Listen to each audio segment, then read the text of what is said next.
ಶಾಂತಾರಾಮ್. ನಾನು ಜನಕನ್ನಡ ಮಾಧ್ಯಮದಿಂದ ನಾನು ಸರ್ಕಾರಿ ಸಂಸ್ಥೆಯಲ್ಲೂ ಕೂಡ ಕೆಲಸ ಮಾಡ್ತಾ ಇದ್ದೇನೆ. ನನ್ನ ಪ್ರಶ್ನೆ ಮುಖ್ಯವಾಗಿ ವನವಾಸಿ ಕಲ್ಯಾಣದಿಂದ ಸಾಕಷ್ಟು ಕೆಲಸಗಳಾಗ್ತಾ ಇದೆ ಅನ್ನೋದನ್ನು ಪ್ರದೀಪ್ ಜಿ ಅವರು ಕೂಡ ಹೇಳಿದರು. ರಾಷ್ಟ್ರಾದ್ಯಂತ ಮತ್ತು ರಾಜ್ಯದಲ್ಲಿ ಒಂದು ಕಿರುನೋಟವನ್ನು ಕೂಡ ಕೊಟ್ಟರು. ನನ್ನ ಪ್ರಶ್ನೆ ಇಷ್ಟೇ, ಈ ಮತಾಂತರದಿಂದ ಗರ್ಭವಾಸಿ ಅದು ಒಂದಾದರೆ ಕೆಲವು ಜನರು ಇಂಟರ್ಪ್ರಿಟೇಷನ್ ಹ್ಯಾಂಗ್ ಮಾಡ್ತಾರೆ ಅಂತಂದರೆ 2014ರಿಂದ ಹೊಸ ಭಾರತದ ಪುನರುತ್ಥಾನ ಅಂತಕ್ಕಂಥದ್ದು ಕೂಡ ಹೇಳ್ತೀವಿ. ಅದನ್ನ ದೃಷ್ಟಿಯಲ್ಲಿ ಇಟ್ಕೊಂಡು ಮಾತನಾಡೋದಾದರೆ ಆಗಲೇ ತಾವು ಹೇಳಿದ್ರಿ, ನಿಜವಾಗಲೂ ಸನಾತನ ಧರ್ಮ ಅಂತಂತಂದರೆ ಅದರ ಸಂರಕ್ಷಣೆ ಮಾಡ್ತಕ್ಕಂಥವ್ರು ಕೂಡ ವನವಾಸಿಗಳು ಅಂತಕ್ಕಂಥದ್ದು. ಮತ್ತು ಹಿಂದೂಗಿಂತಲೂ ಪುರಾತನವಾದದ್ದು ಸನಾತನ ಧರ್ಮ ಅಂತಕ್ಕಂಥ ಶಾಂತಾರಾಮ್ ಕೂಡ ಹೇಳಿದರು. ಇನ್ನು ಮುಂದೆ ನೋಡುವುದಾದರೆ ಈಗಾಗಲೇ ಪ್ರಧಾನಮಂತ್ರಿಗಳು ಸಾಕಷ್ಟು ಕಲ್ಪನೆಗಳನ್ನು ಕೊಟ್ಟಿದ್ದಾರೆ. ಪ್ರಧಾನಮಂತ್ರಿ ಆದರ್ಶ ಗ್ರಾಮ ಯೋಜನೆ ಅಂತಕ್ಕಂಥದ್ದನ್ನೆಲ್ಲ ಹೇಳ್ತಾರೆ. ಒಬ್ಬೊಬ್ಬ ಭಾರತದ ಸಂಸತ್ತಿನ ಏನು ಸಂಸತ್ ಸದಸ್ಯರಿದ್ದಾರೋ ಅವರು ತಮ್ಮ ಕ್ಷೇತ್ರದಲ್ಲಿ ಒಂದೊಂದು ಗ್ರಾಮವನ್ನು ಪ್ರತಿ ವರ್ಷ ಆದರ್ಶವಾಗಿ ಪರಿವರ್ತನೆ ಮಾಡೋದಾದ್ರೆ 543 ಗ್ರಾಮಗಳು ಪ್ರತಿ ವರ್ಷ ಪರಿವರ್ತನೆಗೊಳ್ತವೆ ಅಂತಕ್ಕಂಥ ಯೋಜನೆಯನ್ನು ಅವರು ಕೊಡ್ತಾರೆ, ಕಲ್ಪನೆಯನ್ನು. ಅಂದ್ರೆ 5 ವರ್ಷ 543 into 5. ಸೊ ಇದೆಲ್ಲ ಯಾವಾಗ ಈ ನಾನು ಕೇಳ್ತಾ ಇರೋದು ವನವಾಸಿ ಕಲ್ಯಾಣದಿಂದ ರಾಷ್ಟ್ರವ್ಯಾಪಿಯಾಗಿ ಕೆಲಸ ನಡೀತಿರುವಾಗ ಹೇಳಿದ್ರಿ, ಒಂದು ಶಿಕ್ಷಣ, ಮನೆ ಪಾಠ ಅಂತೆಲ್ಲ ಹೇಳಿದ್ರಿ, ಮುಕ್ತವಾಗಿ ಮನೆ ಪಾಠವನ್ನು ಕೊಡ್ತೀವಿ. ಇನ್ನೊಂದು ಕ್ರೀಡಾ ಚಟುವಟಿಕೆಗಳು ಆಗ್ತಾವ ಅಂತ ಹೇಳಿದ್ರಿ, ಇನ್ನೊಂದು ಆರೋಗ್ಯ ಕಡೆ, ಇವೆಲ್ಲ ಮುಖ್ಯವಾಗಬೇಕಾದಂಥದ್ದು. ಈಗ ಗುರಿ ಏನಿದೆ ಅಂದ್ರೆ ಕ್ರೀಡೆಯಲ್ಲಿ ಯಾವ ಗುರಿ ಇದೆ, ಮತ್ತು ಶಿಕ್ಷಣದ ಮೂಲಕ IAS ಅಧಿಕಾರಿಗಳು IPS ಅಧಿಕಾರಿಗಳು ನಮ್ಮ ವನವಾಸಿ ಬಂಧುಗಳು ಯಾವಾಗ, ಎಷ್ಟು ಸಂಖ್ಯೆಯಲ್ಲಿ, ಅದರ ಯೋಜನೆಗಳು ಏನಿದೆ, ಕ್ರೀಡೆಯಲ್ಲಿ ರಾಷ್ಟ್ರ ಮಟ್ಟದಲ್ಲಿ ಅಂತಾರಾಷ್ಟ್ರೀಯ ಮಟ್ಟದಲ್ಲಿ ಮೆಡಲ್ಗಳನ್ನ ನೆಕ್ಸ್ಟ್ 5 ವರ್ಷದಲ್ಲಿ 10 ವರ್ಷ, ಈ ಪರಿಕಲ್ಪನೆಗಳು ನಮ್ಮ ವನವಾಸಿ ಕಲ್ಯಾಣ ಸಂಘದಿಂದ ಏನಾದರೂ ಯೋಚನೆಗಳು ಇದೆಯಾ, ಅದರ ಬಗ್ಗೆ ಪರಿಕಲ್ಪನೆ ಏನಾದರೂ ಹೇಳಿ. ಅವರೊಬ್ಬ ಪ್ರತಿನಿಧಿ ರಾಜ್ಯದ ವಿಧಾನ ಪರಿಷತ್ ಸದಸ್ಯರಾಗಿದ್ದಾರೆ. ನಮ್ಮೊಬ್ಬರು ಡೆಲ್ಲಿಯಿಂದ ಫೋನ್ ಮಾಡ್ತಾರೆ, ನಾ ಹೈದರಾಬಾದ್ ನನ್ನ ಕೇಂದ್ರ ಇರುವ, ಅವರಿಗೆ ಸಂತೋಷ ತಡ್ಕೊಳ್ಳಿಕ್ಕಾಗ್ತಾ ಇಲ್ಲ. ಅವ್ರು ಹೇಳಿ, ಶ್ರೀಪಾದಿ ನಂಗೆ ತುಂಬ ಸಂತೋಷ ಆಗ್ತಾ ಇದೆ, ಶಾಂತಾರಾಮ್ ಸಿದ್ದಿ ಅವರು ವಿಧಾನ ಪರಿಷತ್ ಸದಸ್ಯರಾದರು.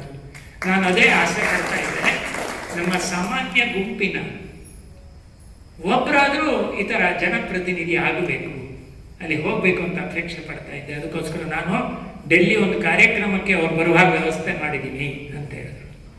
ಇವತ್ತು ಛತ್ತೀಸ್ಗಢದ ಮುಖ್ಯಮಂತ್ರಿ ಆಗಿದ್ದಂಥವ್ರು ವಿಷ್ಣುದೇವ್ ಸಹಾಯ, ಅವರು ವನವಾಸಿ ಸಮಾಜದವರು. ಅವರು ಡಿಗ್ರಿ ಮುಗಿದ ನಂತರ 4 ವರ್ಷಗಳ ಕಾಲ ವನವಾಸಿ ಕಲ್ಯಾಣದ ಒಂದು ಮಂಡಲದ ಕಾರ್ಯಕರ್ತನಾಗಿ ಕೆಲಸ ಮಾಡಿದರು. ಇವತ್ತಿಗೂ ಅವರು ಅದನ್ನು ವೇದಿಕೆ ಮೇಲೂ ಹೇಳ್ತಾರೆ. ಕೇಂದ್ರ ಸರ್ಕಾರದಲ್ಲಿ ಸುದರ್ಶನ್ ಅಂತ ಅವರು ಮಂತ್ರಿ ಆಗಿದ್ದರು, ಸುದರ್ಶನ್ ಭಗತ್ ಅಂತ, ಅವರು ನಮ್ಮ ಹಾಸ್ಟೆಲಲ್ಲಿ ಓದಿದಂಥವ್ರು. ಇವತ್ತು ಬೇರೆ ಬೇರೆ ಆ ಥರ ಕ್ಷೇತ್ರದಲ್ಲಿ ಇದ್ದಾರೆ. ನಿಮ್ಗೆ ಆಶ್ಚರ್ಯ ಅನಿಸುತ್ತೆ, ಅವರಾಗಲೇ ಗುಣಗಳು ಹೇಳಿದ್ದಾರೆ. ಇಬ್ಬರು ಈ ಥರ ರೆವಿನ್ಯೂ ಇಲಾಖೆಯಲ್ಲಿ ಕೆಲಸ ಮಾಡುವಂಥ ವನವಾಸಿ ಬಂಧುಗಳು ನಮ್ಮಲ್ಲಿ ಓದಿದಂಥವ್ರು, ಪೂರ್ವ ಛಾತ್ರಗಳು. ಅವರಿಗೆ ನಿಮ್ಗೊತ್ತು, ರೆವಿನ್ಯೂ ಇಲಾಖೆಯಲ್ಲಿ ಕಾಸಿಲ್ಲದ ಕೆಲಸನೇ ಆಗೋದಿಲ್ಲ, ಹೌದಲ್ಲ? ಇವರಿಬ್ಬರು ಕಾಸನ್ನೇ ತಗೊಳ್ತಾರೆ. ಅವ್ರಿಗೆ ಆಶ್ಚರ್ಯ ಆಯ್ತು. ಅವ್ರಿಗೆ ಹೇಳಿದ್ರು, ನೋಡಿ ನಾವು ವನವಾಸಿಗಳು, ಮತ್ತು ವನವಾಸಿಯ ವಿದ್ಯಾರ್ಥಿ ನಿಲಯದಲ್ಲಿ ಇಟ್ಕೊಂಡು ಓದಿ ಬಂದವರು, ನಮಗಿದೆಲ್ಲ ಗೊತ್ತಿಲ್ಲ, ಇದು ಆಗೋದೂ ಇಲ್ಲ. ಹಾಗಾಗಿ ನಮ್ಮ ಹತ್ರನೇ ಬರಬೇಡಿ ಆ ವಿಷಯದಲ್ಲಿ, ಹಣ ನಮ್ಗೆ ಬೇಡ. ಈ ರೀತಿಯಲ್ಲಿ ಆ ಗುಣದ ವಿಕಾಸದ್ದು ನಮ್ಮ ಕಡೆಯಿಂದ ಆಗುತ್ತೆ. ಅನೇಕ ರಾಜ್ಯಗಳಲ್ಲಿ ರಾಜ್ಯದ ಅಧ್ಯಕ್ಷರಾಗಿ ಇದೆಲ್ಲ ಕೆಲಸ ಮಾಡ್ತಾ ಇದ್ದಾರೆ. ಇವತ್ತು ನಮ್ಮ ದೇಶದ ಪ್ರಥಮ ಪ್ರಜೆಯಾಗಿರುವಂಥವರು ವನವಾಸಿ ಸಮಾಜದಿಂದ ಬಂದಂತಹ ರಾಷ್ಟ್ರಪತಿ ಅಂತ ಆದರಣೀಯ ಮಾತೃಶ್ರೀ ದ್ರೌಪದಿ ಮುರ್ಮು ಅವರು ರಾಷ್ಟ್ರಪತಿ ಆಗಲಿಕ್ಕೆ ವನವಾಸಿ ಕಲ್ಯಾಣದ ಸಣ್ಣ ಯೋಗದಾನ ಇದೆ. ಹೀಗೆ ಒರಿಸ್ಸಾದ ಮೋಹನ್ ಮಾಝಿ ಅವರು ವನವಾಸಿ ಸಮಾಜದಿಂದ ಬಂದಂಥವ್ರು. ಹೀಗೆ ಬೇರೆ ಬೇರೆ ಇದರಲ್ಲಿ ಮತ್ತು ಇದರಲ್ಲಿ ಸಣ್ಣ ಸಣ್ಣ ಸಮಾಜದವರು, ಕೇವಲ ವನವಾಸಿ ಸಮಾಜದಲ್ಲಿ ಕೆಲವರೆಲ್ಲ ದೊಡ್ಡ ಸಂಖ್ಯೆಯಲ್ಲಿದ್ದವರಿದ್ದಾರೆ. ಈಗ ಮೈಸೂರು ಭಾಗದಲ್ಲಿ ತುಂಬ ಸಣ್ಣ ಸಣ್ಣ ಗುಂಪಿನವರು, ಅವರು ಎಷ್ಟು ಸಂತೋಷ ವ್ಯಕ್ತಪಡಿಸಿದರು ಅಂದರೆ, ವನವಾಸಿ ಅವಳೆಲ್ಲರಿಗೂ ಶಾಂತಾರಾಮ್ ಸಿದ್ದಿ ಅವರು ವಿಧಾನ ಪರಿಷತ್ ಸದಸ್ಯ ಆದ ನಂತರ ತಮ್ಮ ಸಮಾಜದವರೊಬ್ಬರು ಆದ ಹಾಗೆ ಅವ್ರಿಗೆ ಅಷ್ಟು ಸಂತೋಷ ಅನಿಸ್ತಾ ಇತ್ತು. ಅವರು ಹೇಳಲಿಕ್ಕೂ ಹೇಳಿದರು, ಈ ರೀತಿಯಲ್ಲಿ ಅದು ನೇತೃತ್ವ ವಿಕಾಸದ ಕಾರ್ಯವನ್ನು ನಾವು ಮಾಡ್ತಾ ಇದ್ದೀವಿ, ಆ ರೀತಿಯಲ್ಲಿ ಪ್ರಯತ್ನ ಮಾಡ್ತಾ ಇದ್ದೀವಿ. ಕ್ರೀಡೆಯಲ್ಲಿ ನೀವು ಲಿಂಬಾರಾಮ್ ಅಂತ ಹೇಳಿ, ಲಿಂಬಾರಾಮ್ ರಾಠೋಡ್ ಅಂತ ಹೆಸರು ಕೇಳಿರ್ಬೋದು. ಅವರು ರಾಜಸ್ಥಾನದವರು. ಲಿಂಬಾರಾಮ್ ರಾಠೋಡ್ ನಾವು ಪ್ರತಿ ವರ್ಷ ಕ್ರೀಡಾ ಸ್ಪರ್ಧೆಯನ್ನು ಏರ್ಪಡಿಸ್ತೀವಿ. ಅದರಲ್ಲಿ ಒಂದು ಅವರ ಪರಂಪರೆಯಿಂದ ಬಂದಂಥ ಬಿಲ್ಲು ವಿದ್ಯೆ, ಆರ್ಚರಿ ನಾವು ಇಟ್ಕೊಳ್ತೀವಿ. ಅದು ಅವ್ರಿಗೆ ಸಹಜವಾಗಿ ಬಂದದ್ದು. ನಾವು ಯಾರು ಒಂದು ಅದನ್ನು ಎದೆಗೇರಿಸಿ ಎಳಗಿ ಕೊಟ್ಟರೆ ತುಂಬ ಕಷ್ಟ ಆಗುತ್ತೆ. ಆದರೆ ಅವರು ಅದನ್ನು ಸಹಜವಾಗಿ ಆ ಬಿಲ್ಲು ಅದನ್ನು ಎದೆಗೇರಿಸಿ ಬಿಡ್ತಾರೆ, ಅವರ ಪರಂಪರೆ ಇದ್ದದು. ಹಾಗೆ ಅದನ್ನು ಪ್ರತಿ ವರ್ಷ ಏರ್ಪಡಿಸ್ತೀವಿ.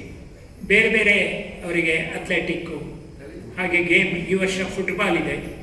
ಅದರಲ್ಲಿ ಉದ್ದೇಶ ಇರೋದು ವನವಾಸಿಗಳ ಒಂದು ಶಕ್ತಿನಲ್ಲಿ ಸ್ಪೋರ್ಟ್ಸು ಒಂದು ಶಕ್ತಿ ಅವರಿಗೆ. ಆ ದೃಷ್ಟಿಯಿಂದ ನಾವು ಪ್ರಯತ್ನ ಮಾಡ್ತೀವಿ. ಲಿಂಬಾರಾಮ್ ಒಲಿಂಪಿಕ್ ಅವರೇ ಹೋಗಿದ್ರು, ಒಲಿಂಪಿಕ್ನಲ್ಲಿ ಯಶಸ್ವಿ ಆಗಲಿಲ್ಲ ಅವರು. ಆದರೆ ಏಷ್ಯನ್ ಗೇಮ್ಸ್ನಲ್ಲಿ ಚಿನ್ನದ ಹುಡುಗ ಅಂತ ಹೆಸರು ತಗೊಂಡ್ರು. ಈಗಲೂ ಸಾಧಾರಣ ಒಂದು 80 ಜನ ವನವಾಸಿ ಬೇರೆ ಬೇರೆ ಕ್ರೀಡಾಪಟುಗಳು ನಮ್ಮ sports authority of India, Sai ಅಂತ ಏನು ಕರಿತೀವಿ, ಅದರಲ್ಲಿ ಆಯ್ಕೆಯಾಗಿ ತರಬೇತಿ ಪಡ್ಕೊಳ್ತಾ ಇದ್ದವರು ಇದ್ದಾರೆ. ನಾವು ಆ ಥರ ಕ್ರೀಡಾ ಕೇಂದ್ರದ ಮುಖಾಂತರ ಅದನ್ನು ಮಾಡ್ತಾ ಇದ್ದೀವಿ. ನಮ್ಮದೇ ಕರ್ನಾಟಕದಲ್ಲಿ ಯಾದಗಿರಿ ಜಿಲ್ಲೆಯ ಸುರಪುರ ತಾಲೂಕಿನ ದೇವಪುರ ಅಂತ ಒಂದು ಗ್ರಾಮ ಇದೆ. ಆ ದೇವಲಾಪುರದಲ್ಲಿ ಕಳೆದ 10 ವರ್ಷಗಳಿಂದ ಅಲ್ಲಿ ಇರುವಂತಹ ವಾಲ್ಮೀಕಿ ಅಂದರೆ ಬೇಡ ಜನಾಂಗಕ್ಕೆ ಸೇರಿದಂತಹ ಅಲ್ಲಿ ಕಿಶೋರ, ಬಾಲಕ, ಯುವತಿಯರು ಪ್ರತಿನಿತ್ಯ ವಿದ್ಯಾಭ್ಯಾಸವನ್ನು ಮಾಡ್ತಾರೆ. ಅವರು ಕರ್ನಾಟಕದ ಪ್ರತಿನಿಧಿಸಿ ಇಲ್ಲಿಯೂ ಅವರು ಚಿನ್ನದ ಪದಕ ಗಳಿಸಿದ್ದಾರೆ. ಗೋವಾಕ್ಕೂ ಹೋಗಿದ್ರು, ಅಲ್ಲೂ ಗಳಿಸಿದ್ದಾರೆ. ಆಮೇಲೆ ಅಂತಾರಾಷ್ಟ್ರೀಯ ಮಟ್ಟದ ನೇಪಾಳದಲ್ಲಿ ಪಾಲ್ಗೊಂಡು ಅಲ್ಲೂ ಪದಕವನ್ನು ಗಳಿಸಿದ್ದಾರೆ. ಆ ದೃಷ್ಟಿಯಿಂದಲೂ ನಾವು ಪ್ರಯತ್ನ ಮಾಡ್ತಾ ಇದ್ದೀವಿ. ಕರ್ನಾಟಕದ ಏನೊಂದು ಕ್ರೀಡಾ ವಿಭಾಗ ಇದೆ, ಅವರ ಕನಸಿನಲ್ಲಿ ಒಂದಲ್ಲ ಒಂದು ದಿನ ನಮ್ಮ ಕರ್ನಾಟಕದ ವನವಾಸಿ ಬಂಧುಗಳು ಒಲಿಂಪಿಕ್ ಹೋಗುವಾಗ